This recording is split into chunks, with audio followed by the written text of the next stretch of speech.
do the round 5 preview. Thursday night, the Melbourne Storm taking on the Broncos. Amy Park, the venue. SEN League have got the call. Both teams looking for their third win of the season. The team who wins this leaves round 5 in really good shape, particularly the Storm, who have had the bye rather. The Storm have won 14 of the past 15 encounters for the Broncos. And I can tell you this, every game that Ryan Pappenhausen has started for the Melbourne Storm, he has scored against the Broncos, including that he scored 4 that day. Was that Magic Round, the first Magic Round?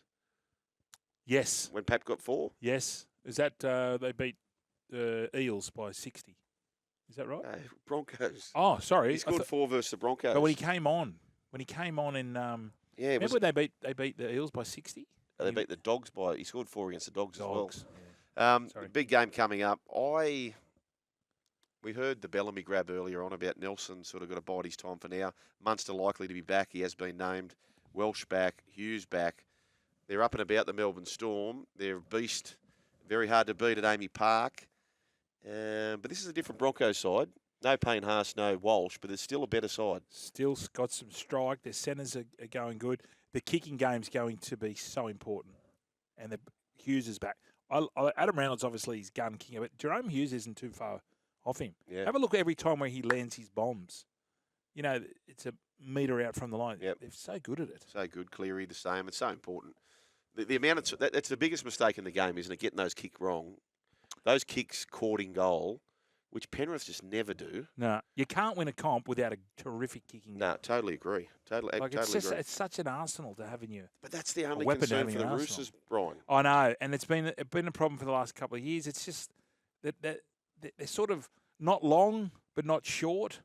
They're trying to keep up with the Joneses in the sense that they're kicking those midfield bombs, but they've got to change it. Go back to the old way. I don't know how he does it, but keep it low and kick to the corners. I'm just convinced, and it's so hard because on the one hand you've got this talented young kid, Sammy Walker, X Factor, and on the other hand you've got this Luke Keary who's been a star of the game, prolific premiership winner, Clive Churchill medalist, but I don't believe the two of them work. It doesn't work in defence either because if you're a back rower, you're going to both of them. Yep. So they're doing a lot of work anyway, but you get that with halves. But the kicking game, neither of them are sort of dominant, if you know what I mean. Yes, I just don't know who would be the answer for them.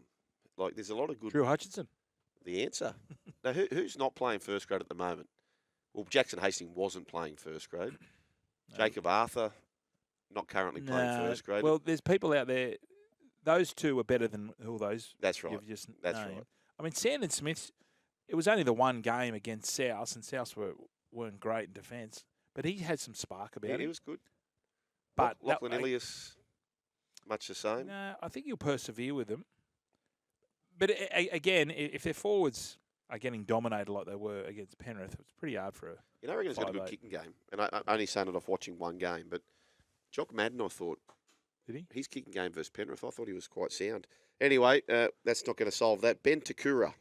Now, he's the debutant for the Broncos. 6'8". Wow. In the old system, which is 205 centimetres, which I think you'll find Nelson's a flat 2 metres. So that's how big this guy is. He's got 2 inches on Nelson. Yeah, he's going to be the biggest man ever to play the game.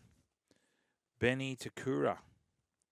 Oh, gosh. Xavier Coates has scored 24 tries from 20 games at Amy Park. There's a cheeky crap stat for you. Friday night, again, SEN League have the call.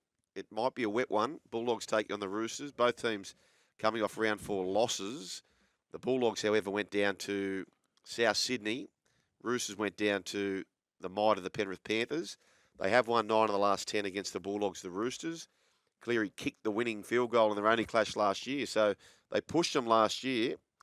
No Preston, no Addo Carr for Canterbury. And the Roosters, with big open arms, welcome back Lindsay Collins and Terrell May, who's been arguably their best forward so far. He returns to the bench. Yeah, which is very good for the Chooks. So they've got Lindsay Collins who will just soften them out for 20 minutes, and then Terrell May comes on. He's done a great job starting. I can see him being a starter. Yep. But at the moment, you get so much energy off the bench from Terrell May. Angus Crichton is now starting, which I think is great. Good on you, Angus. You know, he struggled a little bit last year, and Satilli's back on the bench. I expect the Roosters to win this. They should, if they are contenders, which I believe they are. They need to be winning a game like this, particularly with no Preston and no Addo-Carr. Preston's a sneaky loss for Canterbury. Yep. Sneaky loss there. Knights of the Dragons, McDonald Jones Stadium, the venue. Knights very skinny favourites. I can't get around that price, but they head home after a loss. I do think they've landed on the right mix. It's a 5-day turnaround, which is a little concern for them. Now, the Dragons have been buoyed by an upset win of the Seagulls and the Gong. Geez, the Dragons are hard to catch at the moment. They've won 18 of 23 games at McDonald Jones Stadium, the Dragons, so they love going there. And the Knights have been good at home recently with 7 wins from their past 8. Sloane's the top try scorer of the competition with 6 with Dean Mariner, I think. I think it's alongside him. Taruva, rather. Sonia Taruva. Jackson Hastings comes back into the side. Gago comes back into the side. Leo Thompson is a big in. I'm just leaning the way of the Knights, but I'm not really screaming confidence. No, I'm with you. I've only tipped them because it's at home. That's the only reason. Yep. No, they're up and about, the Drags. Up and about. Whether or not all this noise around Zach Lomax is going to have an issue, I don't think so. That won't have an issue. No. You as a player wouldn't bother you, would it, Brian? No. No. Don't care. What about, how do you feel if you're Ben Hunt? And, he wanted out. Yeah. And then they just turned around and said, no, well, yeah, Lomax, you're gone. How would you feel? Well, there's the other side of it that you'd feel pretty good because they obviously value a lot more than Lomax. Well, yeah, obviously. Yeah. Because he's the linchpin. He does everything for him. Yep. He's still a 9, Ben Hunt. I think so. He's a terrific 9. Imagine there was talks he was going to go to Brisbane. Yeah. He was going to play 9. I know. I don't think they need him. I think Billy Walters is doing a good job there. Rabbitohs take on the Warriors, and I'm very nervous about this tip because I'm overtly confident the Warriors win this, Brian, and I don't like when I feel this way. I was discussing this earlier. I don't know if you remember last year when South went over to Auckland and played the Warriors in that wet weather, and South were battling. Yep. Warriors were flying. Yep. Bunnies got the job done because they played so simple. It forced them to play a simple hand. They played so simple through the middle, and the Warriors couldn't handle it. Rain again on Saturday. Could Lightning strike twice? Could do. Royston. Royston Lightning. The problem is they can't give the same field position they gave Canterbury. Canterbury just couldn't convert, but they were just up there the whole game. Yeah. And see, the kicking game's a worry for South as well. Field position's a worry. The yeah. service they get. I've tipped the Warriors, but I think the rain is going to favour South, which is funny to say because they haven't been completing their sets very well. But I just remember that game when they went over there, and I think the Warriors were like $1.10 favourites. It was something ridiculous. But I just think about so you're South Sydney, you kick downfield. Yep. It's a great kick, and Chance is bringing the ball back, and then Dallin has a run. And Montoya has a run, and Roger has a run, and then you haven't yet seen Adam. Then Desert, Rocco. It's a big ask. They just keep coming at you. Yeah, they keep coming at you, and I just don't know. But if they can hold them out, if they can hold the Warriors out for 20 minutes, because they start bull at a gate, but they sort of fade a little bit, like the last 4. Well, every game this year they've sort of started well against the Sharks, and then got rolled. Started well against the Knights. They got the cash, but if the Bunnies can just hold them out for 20, 25 minutes, I'll give the Bunnies a chance. The more I think about it. Alex Johnston, 188 tries. What's he chasing down? Ken Irvine's got about 210, I think, hasn't he? He's 24 behind. 24, which ordinarily that's a gimme putt, but he's out for 6 weeks. He's out for 6 weeks. He's only re-signed for this year, hasn't he? Is he? Is he off contract? Is he? Google that, please, Brooks. So it's so close, but still yet so far away. 24 tries is a lot of tries. And the way the Bunnies are going at the moment. That's right. So we'll see how he goes. Isaac Thompson comes onto the wing for him, so he's out for a hamstring concern. He's got 1 more year after this. Thank you, Brooks. Tamari Martin comes in to the halves for Luke Metcalf. So one thing this Warriors side has is great depth. Kurt Capewell's out. Murata Nakore comes in. Cody Walker loves playing him. 9 tries from 11 games. I just, as I said, I'm very uncomfortable how comfortable I am about the Warriors winning this. Yeah, they're no morals. Frank. Seagulls take on the Panthers, sold out at 4 Pines Park. How good's that? Oh, awesome. How good is that to have another game sold out, round 4? Everyone's just, it's a bit like, it's FOMO, isn't it? Yeah. You've got to get to the games. Yep. Because they're not doing anything different. There's no great halftime entertainment. There's no prizes to be won. Everyone's just but also too with those crowds going up 20%, the experience is better for it being a better crowd. So it's sort of a self-fulfilling prophecy, where you turn up, there's 15,000. That was awesome last time I was there, so let's go back. And that Shark Park is, I know a lot of the locals will say that, it's a bit of a dump at the moment with all the works going on. But there's so few tickets every week, it's 11,000, and it's actually turned out to be a massive home ground advantage for them. What is going to be capacity of that joint? Not quite sure. If you know, let us know on the text 0457 736 736. Because remember when we were talking when Super League happened, you had to you had to hit a certain criteria. That's why South couldn't play at Redfern. Yep. Has that gone out the window now? I don't know. Well, but honestly, for Shark Park, 11,000. Like it doesn't look like it's going to be much more. No. Like would it be 15? Well, I hope. You know what? To be honest with you, I'd rather see it sold out every week at 15 than have a 20,000 capacity, which you never sell. Yeah. And that forces this. Do you think if it was 25,000, they would fill Shark Park? I think they would. No. Don't you? 25? Yeah. No. Shy not getting around it? I don't think so. Not 25 on a regular basis. I reckon 15, 17, perfect. So if you said build a stadium, 20,000 for the Shire. Yeah, I reckon that's too big because it lets everyone in all the time and you lose that, geez, I've got to get a ticket. I've got to get it. That fear of missing out. It's a high commodity. I'd rather just have a U-Butte 15,000 seat stadium. You're looking at the draw going, geez, I don't know if I can go to that game. It's going to be chockers, and you've got to dive into it. Okay. Anyway, that's my two bobs. Daly Cherry Evans will set a club record playing his 310th game. Awesome. For the Manly Seagulls. Beavers got more, but part of that with the Seagulls, with the Northern Eagles. Is that right? Yes. And then a handful of games for Parramatta touch football as well. That's right. Yeah. And I think he's played about over 500 with Bradford, and then he went to Catalan. He could play. He could honestly play now. I know. He still gets around. I know.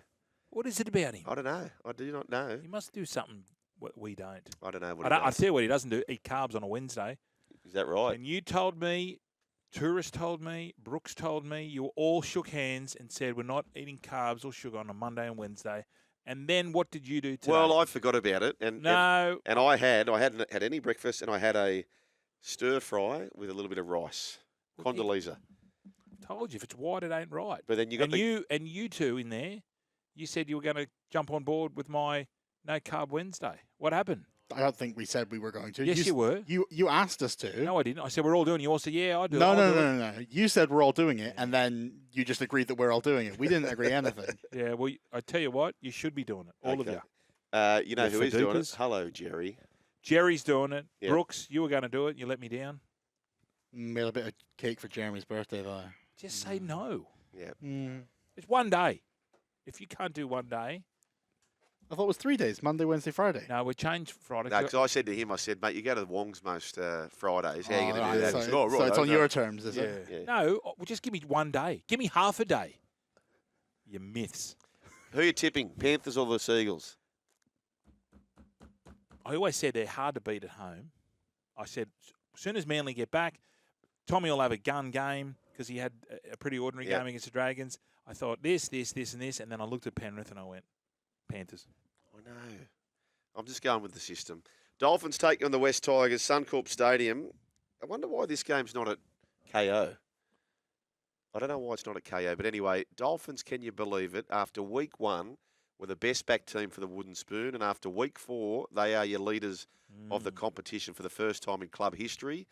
For the first time in club history, they've been playing for 26 games. West Tigers looking for their 3rd straight win. Ray Stone comes in for the suspended Maxi Plath. Lockie Galvin's out.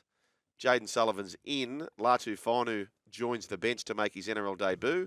And it's Benji Marshall versus Jeremy Marshall-King. Benji Marshall versus Wayne Bennett. It's a big game. Is that the first time that a coach, you came up with that stat, Brooks, I think? First time a coach against his brother? Against his brother. Yeah, absolutely. So, okay. Hammer's in. So that's all. That's good enough for me. That's good enough for me too. I'll go the Dolphins. I went back to Hammer for Dally M. Did you? You can't bet on that, but that's what I'd like to do. You do. Wow. Sunday afternoon, Cowboys take on the Titans. Cowboys have scored the most points and tries in the competition. Titans have scored the fewest with only 4 tries to this point, 18 points in 3 rounds. Unchanged, the Cowboys from the loss to the Broncos on paper. Jojo Fafita comes in. Harley Smith-Shields comes on the wing. Khan Pereira's the only casualty from this team. Philip Sami obviously is out injured, but Khan Pereira's been hooked. Milestone games for Jakey Granville. 200th game for the Cowboys. Brian Kelly plays his 150th. Cowboys. I think Cowboys, but this is the type of game. Teams don't lose forever, do they? No, but Cowboys love beating up on struggling teams. Yeah. They get excited by it. Yep. They all want the ball. Yep. Too many points. Too many points for me. Too many points. That's how it looks. We're both tipping the Cowboys. Raiders take on the Eels, GIO Stadium. Both teams coming off losses in round 4. Both coaches very unhappy with those losses. The Eels have only won 2 of the past 12 encounters. Elliot Whitehead is still out. Now, Zach Hoskins is out with a HIA. Ardo Mariotta comes into the side. Now, he's named in the back row, Brian, but I can't see that happening. No, he's a front row, isn't he? So they might push that Morgan Smithies out, will they? Could you put Joey Tarpany on an edge? Well, that's what I thought. You put Joey on an edge. I thought about that. He's mobile enough. Yeah, because Ardo's an out-and-out front rower. We'll see how that plays out. Bailey Simonson comes in. Morgan Harper. Yeah. Unfortunately, poor on Morgs. He'll have a stint in reserve grade. But Bailey, why was he out? Did he do a hemi? Not sure they've been juggling these outside backs. Albert Hopewadi, Schiller, Simonson, No, I'm talking about Cottridge. Bailey. Oh, Bailey for Parramatta. For Para. Okay, I don't know. Don't know why he was out for the last couple of weeks. Do not know. There you go. So that's the latest for the team news.